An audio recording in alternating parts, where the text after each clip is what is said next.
Assalamualaikum warahmatullahi wabarakatuh. Bertemu kembali bersama saya Wahidah Rahmadani, guru biologi dari SMA Islam An-Nizam Medan.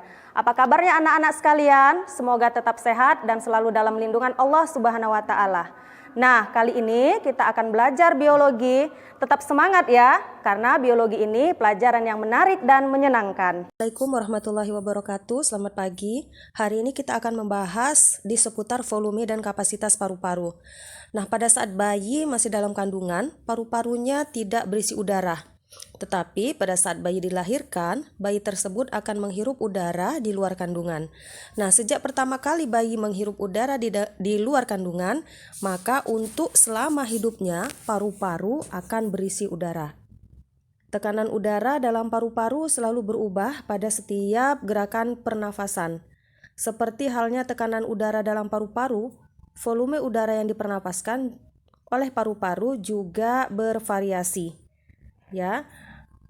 Faktor yang menyebabkan bervariasinya volume udara yang dipernapaskan oleh paru-paru yaitu yang pertama, cara seseorang melakukan pernapasan. Jadi setiap orang itu berbeda ya cara melakukan pernapasannya. Kemudian tergantung pada ukuran paru-paru, kekuatan bernafas. Tadi cara bernafasnya sudah pertama Ibu sebutkan.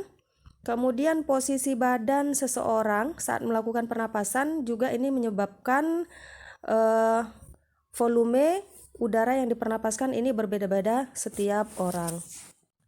Secara garis besar, volume paru-paru orang dewasa ini terdiri dari volume tidal, kemudian ada volume cadangan inspirasi, volume cadangan ekspirasi, volume residu.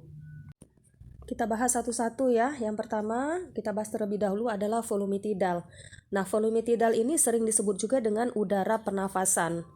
Udara pernafasan yaitu udara yang masuk atau keluar paru-paru sebagai akibat pernapasan biasa ya. Di sini merupakan hasil dari inspirasi ekspirasi. Jadi memasukkan udara dan mengeluarkan udara pada setiap kali kita bernafas normal ya, bernafas biasa.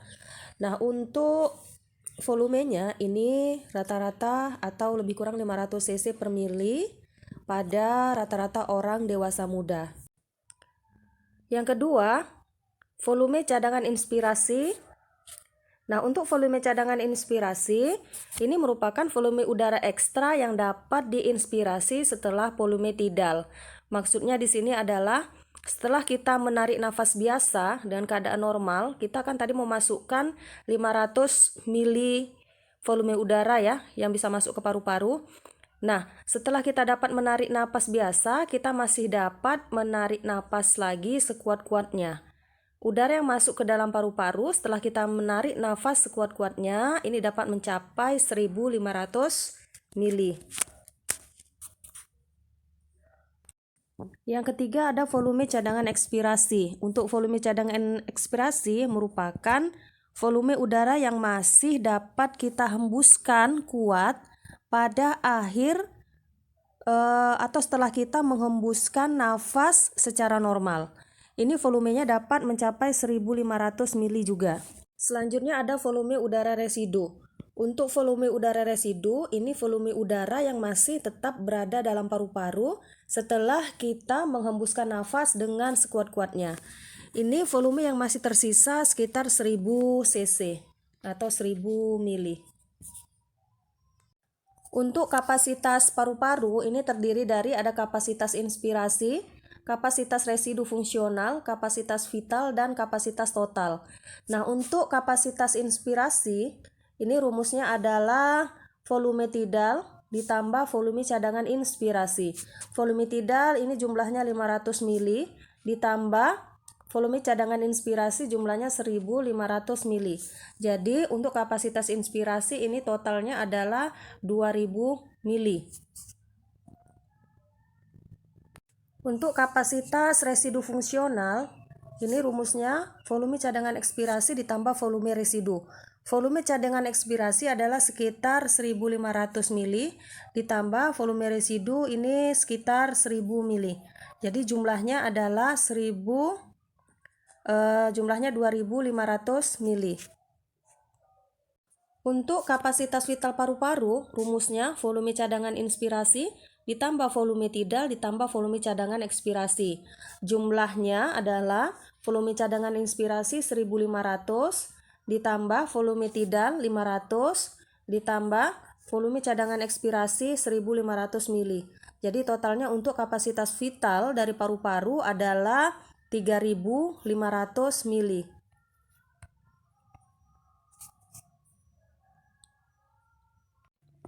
Jadi kapasitas total paru-paru yang bisa ditampung oleh paru-paru kita, volume udaranya adalah rumusnya kapasitas vital ditambah volume residu.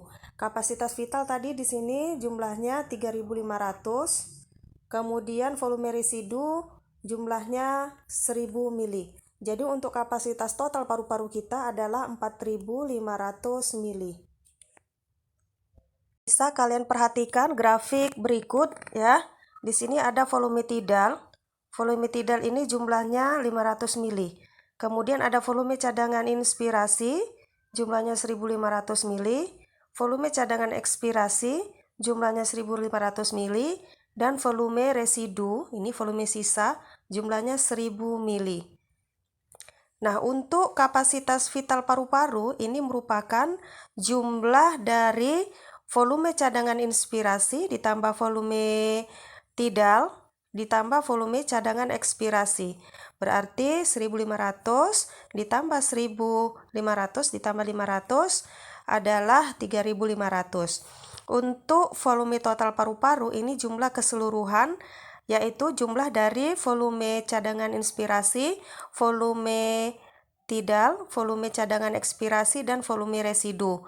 1500 mili ditambah 500 mili ditambah 1500 mili ditambah 1000 mili. Jumlah totalnya adalah 4500 mili. Ini berbeda-beda setiap orang ya, tergantung pada ukuran paru-parunya, aktivitasnya. Misalnya kalau atlet, ini aktivitasnya lebih banyak ya ke olahraga. Atletnya misalnya atlet renang, yoga, ini biasanya kapasitas total paru-parunya dia lebih besar daripada orang yang biasa ya. Pada slide berikut terdapat alat di sini yang disebut dengan spirometer. Nah, spirometer ini merupakan alat untuk mengukur kecepatan pernafasan, baik dia ketika kita menghirup udara maupun menghembuskan udara. Sekarang kita bahas tentang frekuensi pernafasan. Nah, cepat lambatnya melakukan pernapasan ini dapat dipengaruhi oleh yang pertama, umur ya, atau usia. Untuk bayi dan balita memiliki frekuensi bernafas lebih banyak dibanding orang dewasa. Hal ini disebabkan volume paru-paru yang relatif kecil dan sel-sel tubuh sedang berkembang sehingga membutuhkan banyak oksigen. Orang tua juga memiliki frekuensi nafas lebih banyak karena kontraksi otot-otot dada dan diafragma tidak sebaik saat masih muda, sehingga udara pernafasan lebih sedikit. Yang kedua, jenis kelamin. Frekuensi pernapasan wanita pada umumnya lebih banyak daripada laki-laki. Hal ini disebabkan wanita pada umumnya memiliki volume paru-paru lebih kecil dari laki-laki, sehingga frekuensi bernafas lebih banyak. Ketiga, ada suhu tubuh. Untuk suhu tubuh, semakin tinggi suhu tubuh, maka semakin besar frekuensi pernafasannya. Hal ini berkaitan dengan kecepatan metabolisme. Semakin tinggi suhu, maka semakin cepat metabolismenya sehingga diperlukan peningkatan oksigen yang masuk ke dalam tubuh dan pengeluaran karbon dioksida dari dalam tubuh. Yang terakhir ada posisi tubuh. Nah, posisi tubuh akan mempengaruhi frekuensi pernafasan karena berkaitan dengan beban yang harus ditanggung oleh organ tubuh. Oleh karena itu, frekuensi pernafasan orang yang sedang berdiri biasanya lebih besar daripada orang yang sedang duduk atau berbaring. Pada orang yang sedang berdiri, otot-otot kakinya akan berkontraksi untuk menghasilkan tenaga, sehingga dapat menjaga tubuhnya tetap berdiri tegak. Kondisi seperti ini menyebabkan tubuh memerlukan banyak oksigen dan menghasilkan banyak karbon dioksida. Hal inilah yang menyebabkan frekuensi pernafasannya semakin meningkat.